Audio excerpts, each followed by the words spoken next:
Hari ini kita akan belajar mata kuliah dasar-dasar aquacultur. Nah, mata kuliah dasar-dasar aquacultur akan diampu oleh saya sendiri. Jadi saya akan memperkenalkan diri. Nama saya Samsia Umasuki, staf dosen pada Fakultas Perikanan dan Ilmu Kelautan Universitas Indramayu, khususnya program studi budidaya perairan. Sebelum itu menjelaskan tentang materi-materi dari dasar-dasar aquacultur. Nah, karena ini merupakan pertemuan pertama kita, jadi ada beberapa kegiatan-kegiatan pembelajaran yang harus kita ketahui bersama. Baik saya sebagai dosen dan adik-adik sebagai mahasiswa. Nah, kegiatan pembelajaran ini akan kita lalui setiap kali tatap muka. Nah, kita nanti tatap muka ada 16 kali tatap muka. Lalu setiap kali 16 kali tatap muka, kita akan mengawal dengan kegiatan pembelajaran yang seperti ini.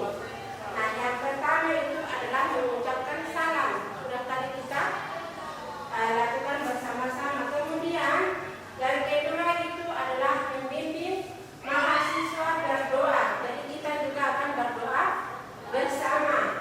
Lalu yang berikut memotivasi mahasiswa, memberikan apresiasi dan mengajukan pertanyaan.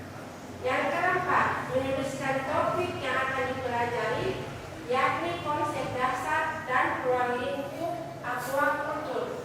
Yang kelima, menyebutkan tujuan pembelajaran. Yang keenam itu memberikan tugas kepada mahasiswa. Nah, kegiatan mahasiswa itu yang pertama menjawab salam, kemudian berdoa bersama, yang ketiga mendengarkan saat sedang absensi kehadiran, yang keempat itu adalah menyimak dan menjawab pertanyaan dari dosen. Nah, kita masuk ke kegiatan yang kedua itu adalah membimbing mahasiswa berdoa. Sebelum kita memulai perkuliahan, marilah sama-sama kita berdoa sesuai dengan keyakinan kita masing-masing. Doa dimulai.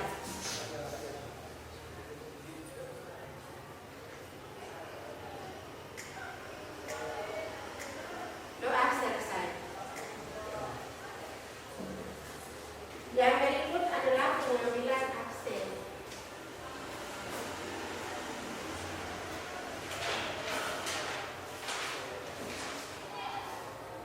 Sakina Galena, saya. Nadina Galena, saya. Melani Masiri, saya. Fatma, saya. Wahyuni Wali, saya. Lianes Basa, saya. Renaldo Masuki, saya. Sari Hidayatullah.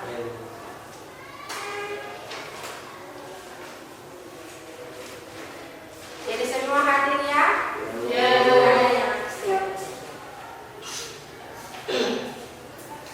Oke, lanjut. Nah, ada kriteria penilaian. Nah, kriteria penilaian yang pertama itu adalah total tugas itu ada 40%. Kemudian UTS 30% dan UAS itu 30%. Nah, adik-adik, capaian pembelajaran lulusan itu ada 3. Yang pertama, mampu memahami dan menjelaskan ruang lingkup aquacultur. Yang kedua, mampu memahami tipe-tipe aquacultur. Dan yang ketiga, mampu menerapkan prinsip-prinsip aquacultur. Nah, itu merupakan capaian pembelajaran lulusan. Kemudian ada lagi yang disebut dengan CPMK, capaian pembelajaran mata kuliah. Nah, di antaranya itu adalah definisi tentang ruang lingkup mata kuliah dasar-dasar aquacultur, konsep, strategi dan paradigma aquacultur, perkembangan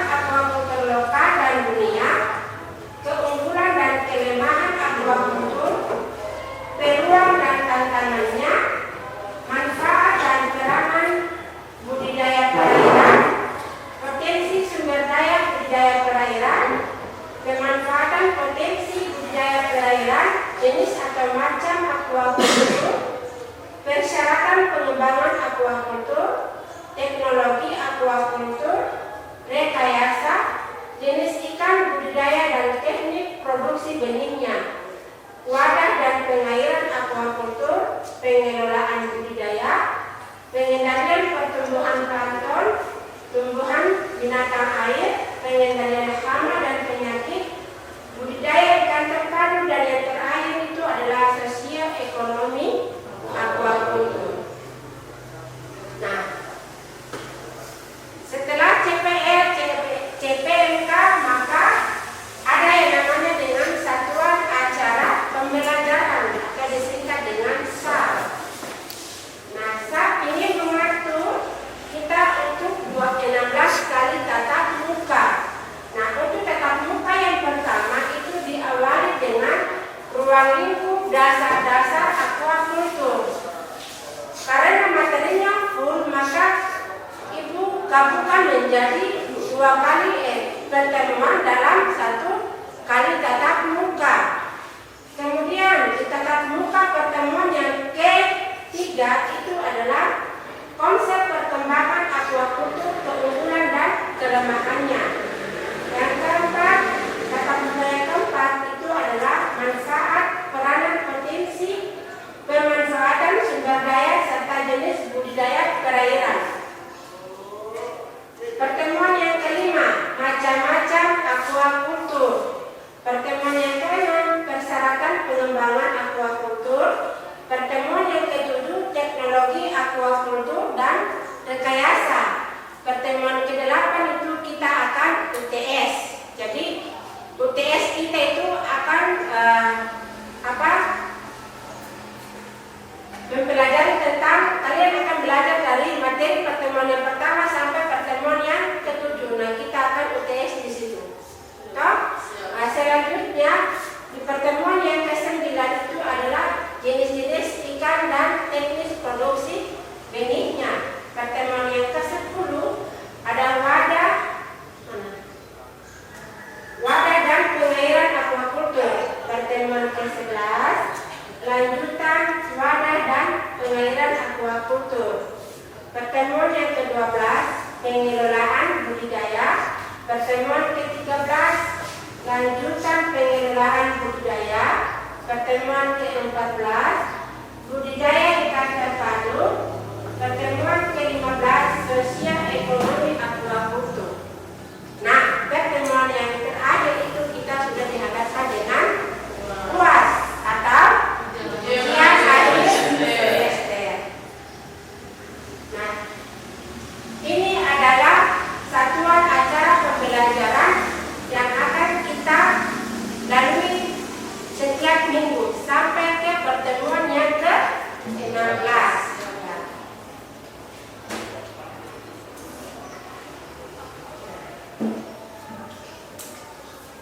Ini adalah materi atau pokok pembahasan yang pertama yang akan kita bahas dalam materi dasar-dasar aquacultur. Ada 3 pokok bahasan. Yang pertama itu adalah ruang lingkup aquacultur berdasarkan kegiatannya. Yang kedua, ruang lingkup aquacultur berdasarkan spasialnya. Dan yang ketiga, ruang lingkup aquacultur berdasarkan sumber airnya. Yang pertama, ruang lingkup aquacultur berdasarkan kegiatannya. Tapi sebelumnya kita harus mengetahui bahwa bagaimana itu sejarah dari budidaya atau sejarah dari aquacultur itu sendiri. Nah, ternyata kegiatan aquacultur itu sudah dilakukan atau dilaksanakan sejak sejak tahun 6000 sebelum Masehi. Lalu tahun 1980-an produksi aquacultur memberikan kontribusi hanya 14% dari produksi perikanan dunia. Nah, selanjutnya di tahun 1990-an kontribusi aquacultur meningkat menjadi 27%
di lingkungan terkontrol dalam rangka untuk mendapatkan keuntungan atau profit.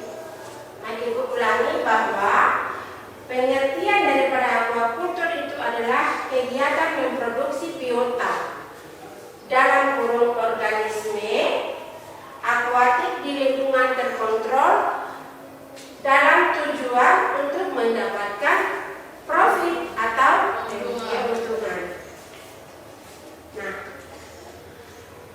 dari pengertian aquaculture ada 3 kata yang Ibu garis bawahi. Yang pertama itu adalah organisme. Nah, adik-adik tahu tidak organisme akuatik yang sudah pernah dibudidayakan itu apa-apa saja? Apa itu? Ikan nila, ikan koi, nila, ikan koi, apa lagi? Rumput laut, apa? Kepiting, apa lagi? Udang, apa lagi? Tiram dan lain-lain sebagainya.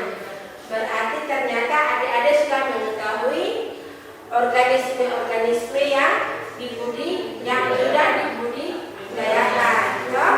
Nah, ikan-ikan yang organisme yang sudah dibudidayakan itu baik dari dari filum Pisces itu sendiri, yaitu ikan, kemudian ada dari gastropoda tadi yang tiram, kemudian ada dari filum Echinodermata yaitu kelas Paraphoria atau sejenis teripang, nah dan lain-lain sebagainya. Udang itu berarti crustacea. Oke, sampai sudah dari paham toh? Organisme yang sudah pernah dibudidayakan. Nah, yang berikut itu adalah lingkungan terkontrol. Adik-adik tahu tidak yang dimaksudkan dengan lingkungan terkontrol itu seperti apa coba? lingkungan yang bersih. Oh, lingkungan yang bersih. Artinya lingkungan yang sesuai dengan kehidupan dari organisme yang dibudidayakan. Nah, kalau organisme yang dibudidayakan itu harus dalam lingkungan terkontrol, maka ada itu parameter kualitas air yang diukur. Adik-adik perlu tahu tidak parameter kualitas air itu apa saja?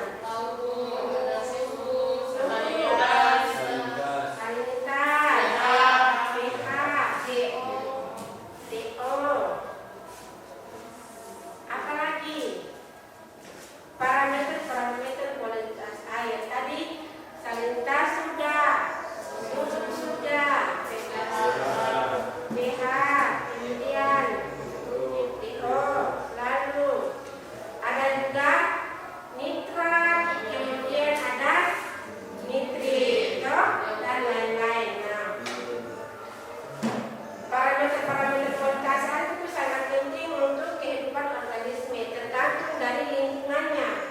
Kalau misalnya di lingkungan budidaya air tawar, berarti ada parameter kualitas air khusus untuk lingkungan. Salah satu faktor yang sangat penting dalam proses budidaya kira-kira itu adalah lingkungan yang terkontrol. Nah, tadi sudah dijelaskan bahwa lingkungan terkontrol itu adalah salah satunya parameter pendukung, kualitas air pendukung. Di antaranya tadi yang sudah disebutkan itu, nah itu sangat penting dalam proses budidaya atau aquaculture. Yang berikut itu adalah profit. Nah, orang melakukan budidaya itu dengan tujuan untuk mendapatkan keuntungan. Kalau bukan keuntungan berarti namanya bukan budidaya ya, tapi itu pemeliharaan untuk atau hobi ya. Tapi kalau misalnya budidaya itu berarti kegiatan yang dilakukan untuk mendapatkan kegiatan pemeliharaan organisme akuatik dengan tujuan untuk mendapatkan profit atau keuntungan.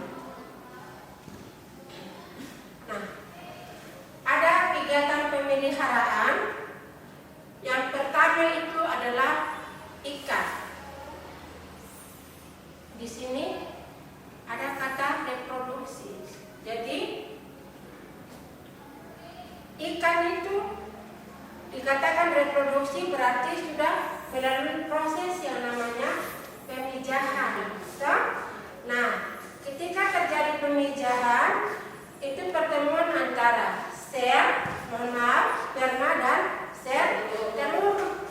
Nah, pertemuan antara kedua sel itu akan menghasilkan yang namanya telur. So, lalu telur itu dia pecah menjadi larva, kemudian menjadi anakan ikan, dan melalui proses pemeliharaan dia akan menjadi ikan yang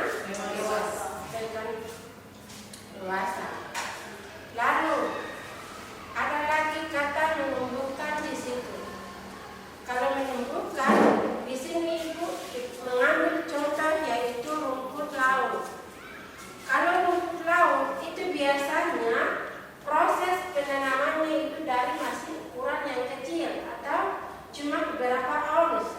Tetapi ketika proses pemeliharaan atau penumbuhan itu dia terjadi sekitar 35 sampai 40 hari bahkan lebih dari itu, dan yang ukuran ons tadi itu menjadi kilogram 1 sampai 2 kilogram bahkan lebih. Itu kalau budidaya rumput laut. Yang berikut itu adalah kegiatan pemeliharaan untuk meningkatkan mutu biota. Nah, ada contoh di sini yaitu ikan. Ibu mengambil contoh ikan koi. Tahu ikan koi? Tahu. Atau ikan badut, ikan hias, atau ikan biasa disebut dengan ikan badut. Karena ikannya yang sangat lucu. Makanya disebut ikan badut. Nah, melalui perkawinan silang atau hibridisasi pada ikan koi maupun ikan badut tadi, ikan koi. Bukan kalau ikan, mohon maaf ya, kalau ikan koi itu adalah ikan air tawar. Nah, kalau ikan badut itu ikan Nemo. Itu ibu mohon maaf ya tadi keliru. Nah, ikan Nemo itu yang biasa disebut dengan ikan badut. Itu merupakan ikan hias air tawar. Kalau ikan koi ini adalah ikan hias air tawar. Jadi sama saja. Kalau ibu ambil contoh misalnya hibridisasi terhadap ikan badut atau ikan Nemo. Contohnya ikan Nemo yang dia berwarna hitam, lalu dikawin silakan dengan ikan Nemo yang berwarna merah misalnya, maka akan terjadi anakannya itu berarti ikan Nemo berwarna merah hitam atau hitam merah. Jadi dalam satu ekor ada dua campuran warna karena dari hasil persilangan yang tadi. Berikut kemudian ikan koi. Kalau ikan koi biasanya ada yang berwarna putih, ada yang berwarna merah, ada yang berwarna hitam. Nah, dikawin silangkan itu atau melalui proses hibridisasi itu, maka akan terjadi anakan yang dalam satu ekor dia bisa berwarna putih, hitam, dan merah. Ya, sampai sini bisa mengerti toh? Disebut dengan hibridisasi. Oke, next. Ya.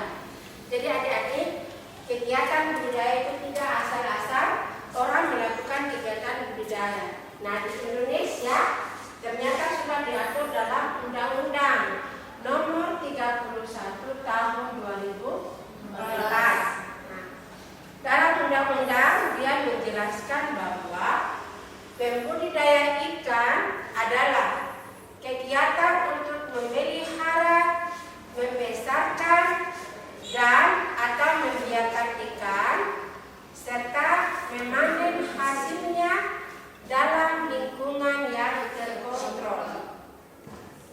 Nah, hampir sama ya dengan pengertian daripada aquaculture. Jadi, ulangi. Pada Undang-Undang Nomor 31 Tahun 2004 menjelaskan bahwa pembudidaya ikan adalah kegiatan untuk memelihara, membesarkan dan atau mengembangbiakan ikan serta memanen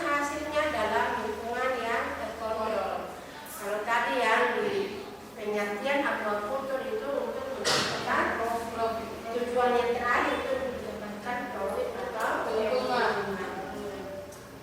Nah, ini adalah tujuan aquaculture.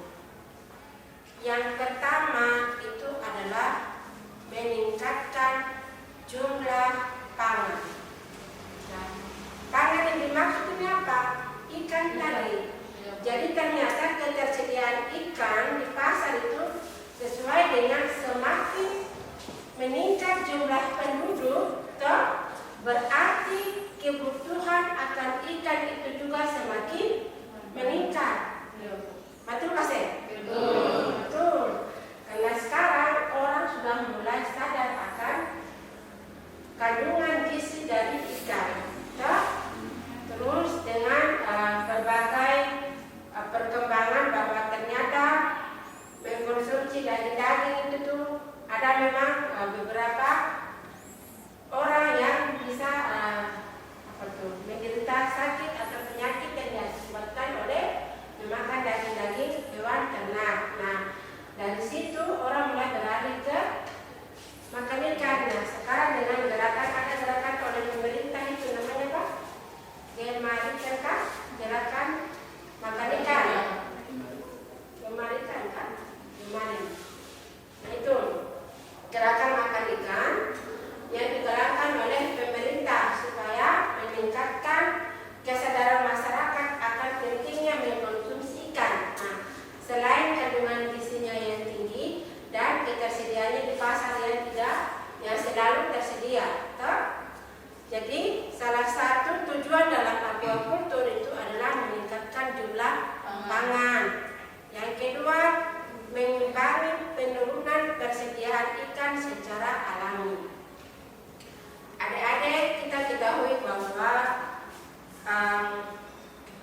akhir-akhir ini kegiatan penangkapan itu meningkat. Lalu mengakibatkan terjadinya apa? Overfishing atau kelebihan penangkapan. Nah, ini dilakukan oleh nelayan-nelayan. Nah, untuk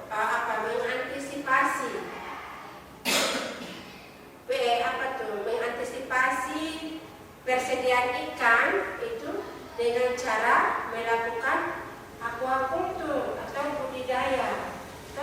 Karena hanya dengan budidaya itu bisa membantu memenuhi kebutuhan manusia yang semakin meningkat akan ikan. Nah, jadi dengan kegiatan budidaya itu dapat mengurangi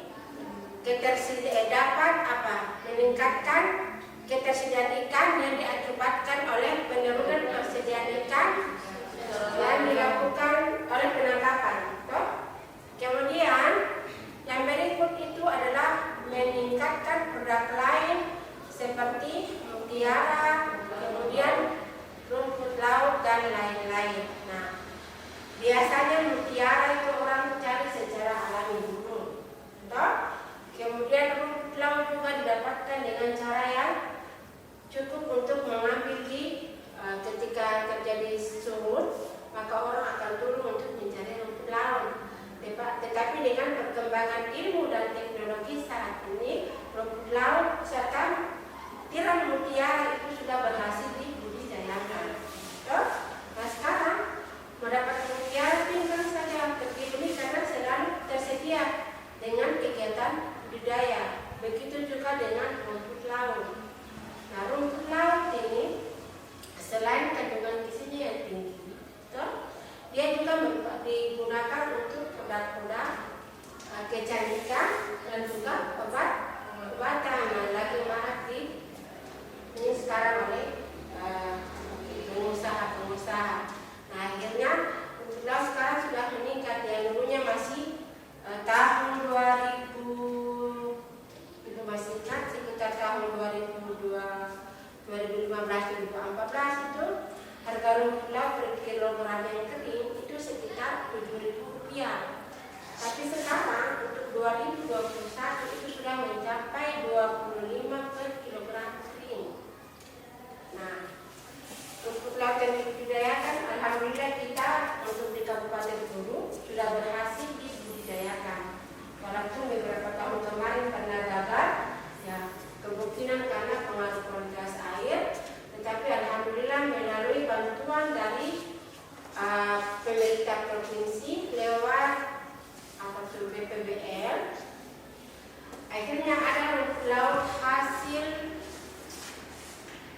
bentuk jaringan oleh BPBL yang dicoba dibudidayakan di Pulau Buru, khususnya Desa Salio. Alhamdulillah sudah berhasil dan pada Sabtu kemarin itu sudah dipanen oleh masyarakat di sana. Jadi pada saat panen langsung penanaman kembali. Nah, itu sedikit penjelasan tentang meningkatkan perdagangan seperti mutiara laut dan lain-lain sebagainya. Kemudian meningkatkan produksi ikan hias. Nah, kita tahu bahwa ikan hias selama ini diambil secara alami, baik ikan hias air tawar maupun ikan hias air laut, ikan nemo tadi. Nah, itu biasanya didapatkan secara alami dan susah. Tetapi sekarang dengan teknologi ilmu pengetahuan, maka sudah berhasil melakukan budidaya terhadap ikan tersebut dan berhasil pula dilakukan hibridisasi atau perkawinan silang sehingga menghasilkan ikan atau nemo-nemo varietas yang baru. Misalnya yang awalnya nemo cuma berwarna merah, berwarna hitam, kemudian ada menjadi nemo berwarna merah dan hitam dalam satu ekor. Nah, itu hasil hibridisasi. Lalu kebutuhan akan ikan hias itu juga sangat tinggi karena orang mulai mencintai ikan hias, apalagi jangankan orang dewasa, jangankan anak-anak, orang dewasa juga sudah mencintai untuk memelihara ikan hias. Akhirnya kebutuhan akan ikan hias juga semakin tinggi dan ada beberapa konten untuk ikan hias itu pernah mencapai hadiahnya bisa mencapai miliaran. Itu pernah dilakukan di Amerika. Itulah yang menyebabkan sehingga dilakukan peningkatan terhadap produksi ikan hias. Nah, yang berikut itu adalah produksi ikan untuk rekreasi. Nah, sebagai contoh bahwa orang sekarang itu lebih cenderung untuk rekreasi ke pantai. Lalu kemudian kalau untuk di daerah pesisir, tetapi kalau di daerah perkotaan itu mendapatkan di mana kan sangat jauh. Makanya ada itu restoran-restoran yang dia menyediakan khusus ketika dalam ruangan untuk ditata sedemikian rupa, ada meja makan, kemudian dibawa dikasih air lalu ditaruhkan di dalamnya, jadi orang makan terus ada nuansa, ada ikan yang bermain di bawah atau di bawah. Nah, itu sekarang. Kemudian ada juga tempat rekreasi. Ketika berekreasi di situ sudah ada kolam pemeliharaan ikan, lalu berekreasi dengan tangkapan ikan hasil tangkapan, kemudian langsung bisa dibakar untuk dikonsumsi atau digoreng untuk dikonsumsi. Jadi ada ikan hasil aquacultur dengan tujuan untuk produksi ikan untuk rekreasi. Jadi ada produksi ikan di sini, jadi kita rekreasi ke sana bisa sambil menangkap ikan atau bisa bermain-main dengan ikan. Lalu yang berikut, meningkatkan produksi bahan industri. Meningkatkan produksi bahan industri itu banyak. Jadi kalau hasil tangkapan ikan maupun hasil yang kita bicarakan adalah aquacultur. Nah, ikan-ikan hasil aquacultur itu kan bisa dibuat, bisa diolah. Nah, olahannya itu bisa berbagai diversifikasi. Misalnya disebut dengan diversifikasi produk hasil perikanan. Kalau hasil aquacultur, misalnya ikan-ikan yang dibudidayakan atau rumput laut, kemudian ada juga kerang hasil budidaya. Nah, hasil-hasil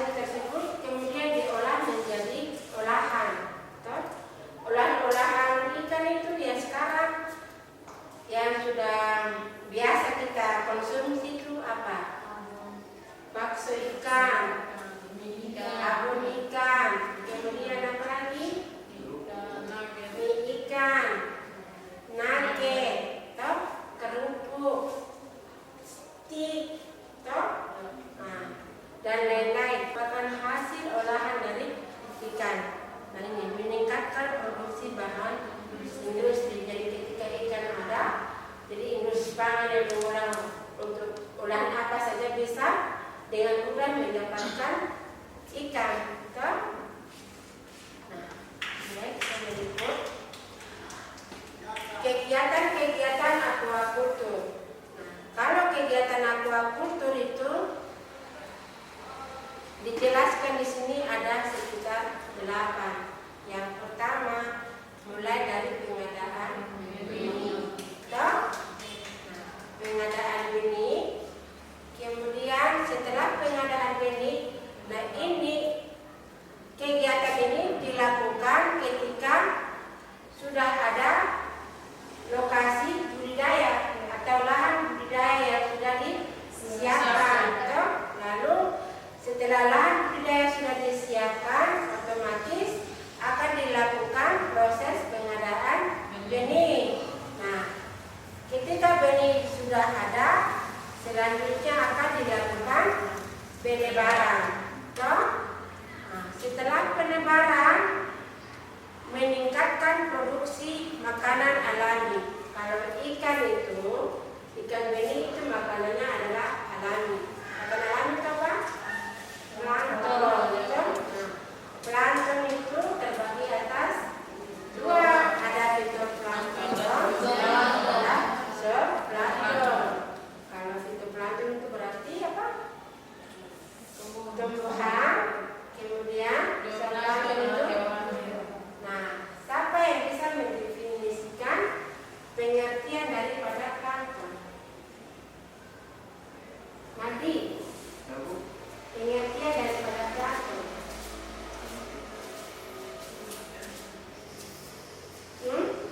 Ayo siapa bisa angkat tangan? Tidak bisa. Tentang plankton. Nah, plankton itu adalah organisme kecil yang hidupnya di melayang-layang dan setelahnya dipengaruhi oleh arus. Nah, itu adalah plankton. Nah, plankton itu merupakan makanan alami buat organisme atau pakan untuk benih, benih ikan. Kalau misalnya itu ikan air tawar, berarti pakan alaminya itu adalah plankton. Nah, setelah dia dalam proses pembesaran akan diberikan yang namanya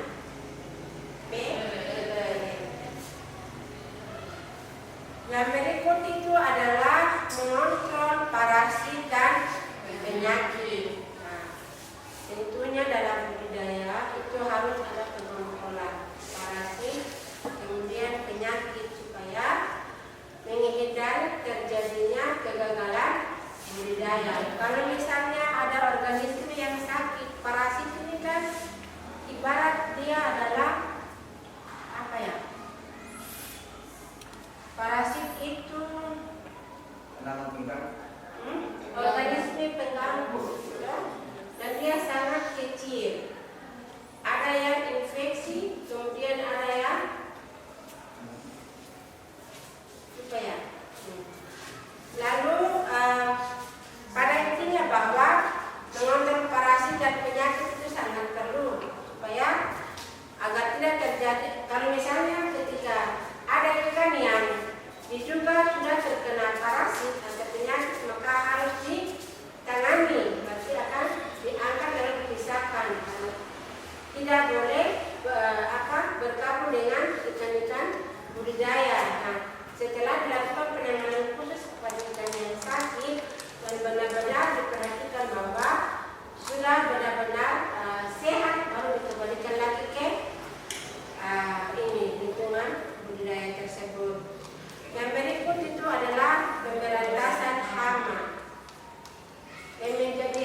itu adalah mencuri. Nah, jangan menjadi pencuri ya. Yang berikut itu adalah panen. Nah, jadi setelah dibudidayakan dalam kurun waktu tertentu dan ikan-ikan yang ini tadi sudah menjadi besar, kemudian dilakukan pemanenan. Nah, setelah panen, lalu pemasaran. Nah, yang berikut adalah ruang lingkup berdasarkan spasial. Nah, ruang lingkup aquaculture berdasarkan spasial atau tempat itu meliputi 1. Pegunungan. Pernah bayangkan tidak orang melakukan budidaya di pegunungan? Ini ruang lingkup berdasarkan spasial. Nah, ruang lingkup aquaculture berdasarkan spasial atau tempat meliputi pegunungan. Pernah bayangkan tidak orang melakukan budidaya di daerah pegunungan? Nah, atau memang tidak tahu, tidak buka-buka YouTube. Sudah dewa itu. Sudah, bagaimana? Itu pasti ada budaya di pegunungan itu nih pakai apa? Pakai sistem intensif, pakai gali apa? Semi intensif. Iya. Semuanya itu tanah, tidak ada beton atau apa. Tapi di dalamnya itu dipakai digunakan terapang. Di lapisan bawahnya saja, tapi kalau untuk dipilih itu tidak. Itu di Gorontalo. Jadi, ya.